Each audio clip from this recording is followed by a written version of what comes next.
إن الأبرار لفي نعيم على الأرائك ينظرون تعرف في وجوههم نضرة النعيم يسقون من رحيق مختوم ختامه مسك وفي ذلك فليتنافس المتنافسون. السلام عليكم، عاملين ايه يا احبابي؟ يا رب تكونوا بخير. ان شاء الله باذن الله في الفيديو ده هكلمك عن مراجعه الفيزياء وازاي انا كنت مستواي ضايع فيها وقلت كتير جدا ان انا درجاتي في الامتحانات كانت تبقى 5 من 20 مثلا واقل من كده بكتير، يعني درجات كلها زباله فعليا. مستواي كان فيها صفر، واحد بيكره الماده لواحد بيحب الماده، درجاته فيها اتحسنت بصوره كبيره جدا. بقيت كل ما ازهق من المواد بروح احل فيزياء واذاكر فيزياء. ان شاء الله باذن الله هقول لكم ايه اللي حصل معايا في المراجعه النهائيه، لان انا اصلا مستواي ما اتحسنش وما بقاش كويس في الفيزياء الا في المراجعه النهائيه. تمام، طبعا كل ده فضل وكرم ربنا، ولكن هقول لكم على الخطوات اللي انا قدرت امشي عليها وساعدتني في ده. فقبل ما نبدا بقى ما تنساش اللايك الجميل والسبسكرايب الاجمل، وكمان يا ريت تدعي لي، وما تنساش اخواتنا من الدعاء، لان بنبه كل مره دعائنا ليهم واجب مش اختيار. تمام، وما تنساش كمان جروب التليجرام عشان عليه معسكرات. دلوقتي شغالين في المعسكر الانجليزي، ان شاء الله باذن الله هنخلصه ونبدا في الفيزياء او الكيمياء على حسب يعني. تمام، هتلاقي الرابط فول تعليق مثبت، وكمان لو احتجت مني حاجه هتلاقي رابط الانستا في البايو بتاع القناه. تمام، اول حاجه انا دلوقتي مستوايا مش كويس في الفيزياء، عندي مشاكل كتير في الفيزياء. هل هظبط ده؟ والله انا قلت قبل كده ان انا كنت 5 من 20، 11 مثلا من 40، درجات زباله فعليا. تمام، اسئله المقاومه ما كنتش بعرف احلها. انت عارف يعني ايه اسئله مقاومه ما بعرفش احلها؟ ما بعرفش اجيب المقاومه بتاع التوازي. مشاكل كانت كتيره جدا. الفصل الثاني والفصل الثالث مشاكل كتير جدا بتقابلني، صعوبه في المذاكره، كرهت الماده، خلاص انا الماده دي مستعوض فيها ربنا. لواحد بيظبط الماده ففي امل. تمام، ان شاء الله في امل ان انت تظبط نفسك، ولكن تتبع الخطوات اللي هقول لك عليها. يبقى في الاول كده في وقت، في امل، في يعني عايز اقول ايه، في شعاع كده من الضوء جاي استغله. تمام. ايه بقى الحاجه اللي انا عملتها؟ اول حاجه معانا طبعا ان انت بتستعين بالله سبحانه وتعالى في قضاء حوائجك. يعني مثلا انا دلوقتي بتقابلني صعوبه في المذاكره او في التركيز او في الفهم او في كل حاجه، لازم اول باب اخبط عليه، اول واحد اروح له، اول حد استعين بيه هو ربنا سبحانه وتعالى.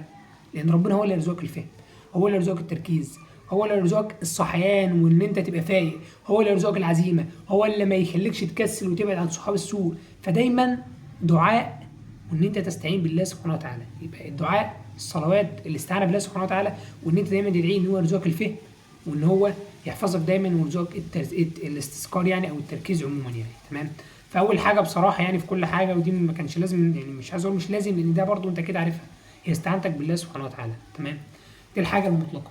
نيجي بقى للحاجه الثانيه. الحاجه الثانيه، انا لما جيت اراجع لقيت المستر خلص المنهج وانا تقريبا شبه ميح، مفيش الا الحديث اللي معايا اللي بدات افهمه والدنيا تمام.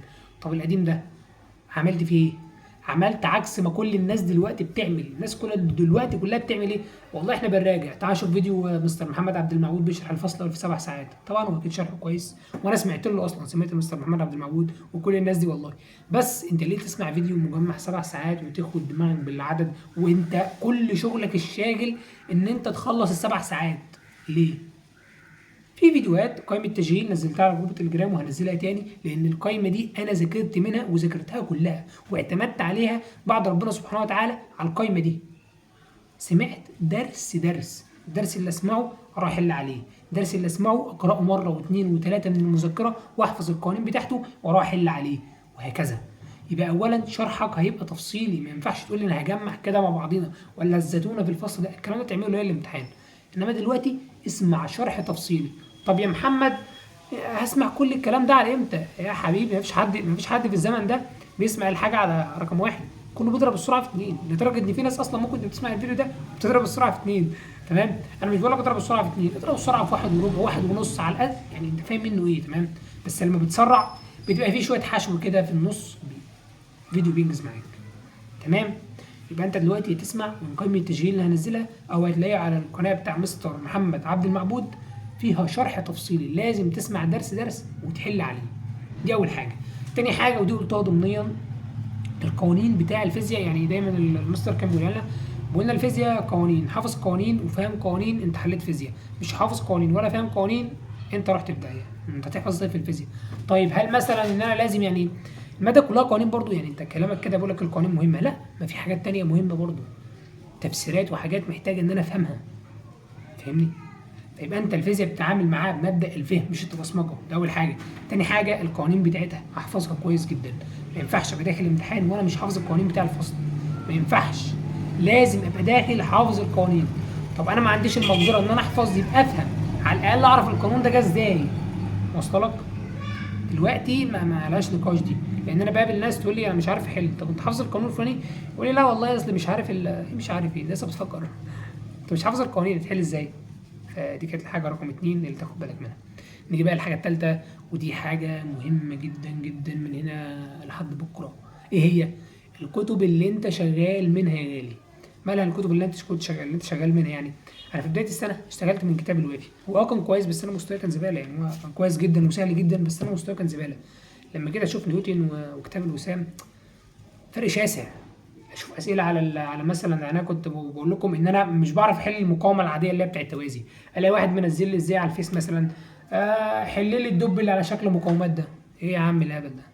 هو فور فان وكل حاجه، ولكن انا واحد مستواه ضعيف، انت ليه تعقدني بالكلام اللي انت عمال تقوله ده؟ اللي هو انت دلوقتي تاخدها سنه سنه. انا دلوقتي لازم مستواي يعلى بالتدريج، مش لازم هوب مره واحده كده. الاسئله الصعبه اللي بتيجي في الامتحان ما فيش الكلام ده خالص. لو مسكت اي امتحان صعب عدى، النسبه لا تتعدى ال 5%، ولو عدى ال 5% بيبقى مشكله في الامتحان ده، وبتحصل دوشه على مستوى الجمهوريه، ولكن مش بيوصل ل 10% مثلا، لا، ممكن ما يوصلش الدرجه دي اصلا، ممكن يبقى كل الصعب في بتاع 6 درجات، انما الباقي سهل. فبالتالي انا لازم افهم الماده كويس، وبدل ما اروح للصعب افهم السهل كويس واحل عليه كويس واظبط نفسي فيه، قبل ما اروح اضيع وقت في الافكار والقوانين بتاع المريخ. وده اللي انا عملته بعد، فكنت في اول السنه مستواي وحش وادور على الافكار بتاع المريخ وادور على حاجات صعبه في الاخر لقيت نفسي بضيع وقت في حاجات مالهاش لازمه. بدات من الصفر، بدات من الاسئله العاديه، اللي هو انت ايه، السؤال بتاع مقاومه عادي عادي احله اتدرب عليه فيها ايه يعني، واحد واثنين وثلاثه، بدات اعلى بالافكار والدنيا بدات تظبط معايا. تمام؟ يبقى دي كانت نقطه ثانيه. نيجي بقى للنقطه الاهم واللي الفيديو ده اعتبر ليها، لان الحركه دي اللي انا طبقتها وحاليا بطبقها في الكليه برضو، ودي حركه مهمه جدا بصراحه بتفرق مع اي حد. فكره الاستمراريه ولو قليل. وفي الفيزياء بقى بالذات الحركه اللي انا عملتها، كنت كل يوم بثبت ساعه للفيزياء حل. فعليا هذا حدث. اجيب النهارده مثلا هبدا في المقاومه، تمام، بدات في المقاومه، الحمد لله قدرت ان انا اخلصها. يبقى انا على مدار الفتره الجايه في ساعه حل في المقاومه، تمام تمام. ابدا في الدرس الثاني، عقبال ما اخلصه اكون انا يعني مثلا، يكون انا مثلا ايه يعني، لو انا خلصت مثلا درس الفيزياء ده، الدرس الثاني يعني على نهايه الاسبوع مثلا، انا بضرب لك مثال، طول الاسبوع ده انا بحل على المقاومه، كل يوم بحل على المقاومه. انا ما مسكتش ال 60 سؤال حليتهم في يوم واحد، لا، انا كل يوم 10 اسئله، كل يوم 15 سؤال وهكذا. فبالتالي على نهايه الاسبوع انا لسه فاكر المقاومه، لما جيت اذاكر الدرس الثاني ما اضطريتش ان انا اروح اراجعها، لا، ده لسه في دماغي. فالموضوع مش معايا كده، فكل يوم بحل فيزياء، كل يوم بحل فيزياء، لدرجه ان انا حبيت الماده يا مؤمن. انا بقول لك انا فعليا اهو كنت اجي اذاكر ماده متضايق منها، كتاب الفيزياء ده اللي مرمي، هات كتاب الوسام اللي هناك ده نحل فيه يا ابني والله العظيم. واللي هو ايه، انت خلاص بقى بقت فيزياء فيزياء في حياتك، فيزياء فيزياء يا باشا. تمام؟ يبقى ان انت تثبت ساعه واحده يوميا ده هيفرق معاك جدا في الماده، ودي حاجه زي ما قلت لكم انا عملتها وفرقت معايا جدا. نيجي بقى لنقطه ثانيه برضو، ودي خاصه بالقوانين، يعني هي فرقت معايا جدا برضو. فكره القوانين، في لو عندك مذكره او حاجه مجمعه القوانين دي، يا ريت تذاكرها منها، يا ريت تذاكر منها يعني، تمام، يا ريت تذاكر منها. طيب انا دلوقتي علشان اذاكر من المذكره دي برضو، بيبقى في مشتقات من القوانين اركز عليها، اركز عليها. يعني مثلا انت جايب لك قانون عادي للمقاومه، الحاجات ثابته، مثلا المقاومه ثابته مثلا، يروح قايل لك ازاي، طب فرضا بقى مثلا ان انا غيرت التيار، المقاومه هتقل ولا هتزيد؟ يروح واحد قايم كده زي ابو الهول كده واقف شامخ ورافع راسه فوق، المقاومه هتقل. هتاخد صفر كبير كده يا حبيبي. تمام؟ في ثوابت وحاجات تخلي بالك منها، لان زي ما قلت الامتحان بيبقى سهل ولكن سهل ممتنع. اللي هو المقاومه ثابته هيجيب لك عليها سؤال، فاهمني؟ حاجات زي كده ثابته ما بتتغيرش، المقاومه النوعيه ثابته خاصه بالماده هيجيب لك عليها سؤال. الحاجات اللي هي الثوابت دي اللي انت اصلا حاجه سهله، واحد زائد واحد بيساوي اتنين، وحاجات في الشرح العادي اصلا واي بني ادم عادي خد باله منها، انما انت مش مركز على الحاجات دي فغلطت فيها. وانا قلت قبل كده الخطأ الكبير اللي انا غلطته في الامتحان وخلاني ما قفلتش مادة الفيزياء يعني، هو ان انا ما استخدمتش وانا بحل، ما استخدمش القلم وانا بحل، ما استخدمش القلم وانا بفكر. انا في دماغي السؤال، والله يعطيني شدة التيار ب3، طب الجهد بكذا، تبقى المقاومة بكذا. طب غلطت في سؤال المقاومة ليه؟ لان انا حليت بدماغي وطنشت، وهكذا بباقي الحاجات يعني. كان طالب مني بعض الصيغ وحاجات من كده بسيطه جدا، ولكن ان انا كسلت استخدم القلم، فكنت بحل في دماغي حاجه واروح اعلم في الورقه حاجه تانية، فللاسف ضعت في الفيزياء. تمام. ده كان الخطا اللي انا وقعت فيه في الفيزياء. سريعا كده بقى ملخص الفيديو، ازاي تراجع الفيزياء في ثانويه عامه بطريقه كويسه جدا وبطريقه سهله. اول حاجه قلت لك عليها، تستعين بالله سبحانه وتعالى، لان ده يساعدك. ربنا سبحانه وتعالى بيساعدك في كل حاجه طبعا، ولكن ان ربنا يرزقك الفهم والحفظ والتركيز والدعاء ده دايما تحفظه. الحاجه الثانيه القوانين، اوعى تروح تحل فيزياء وانت مش حافظ قوانين، اوعى تروح تذاكر فيزياء وانت مش هتحفظ قوانين ولا هتفهم قوانين. فيزياء يعني قوانين. تمام.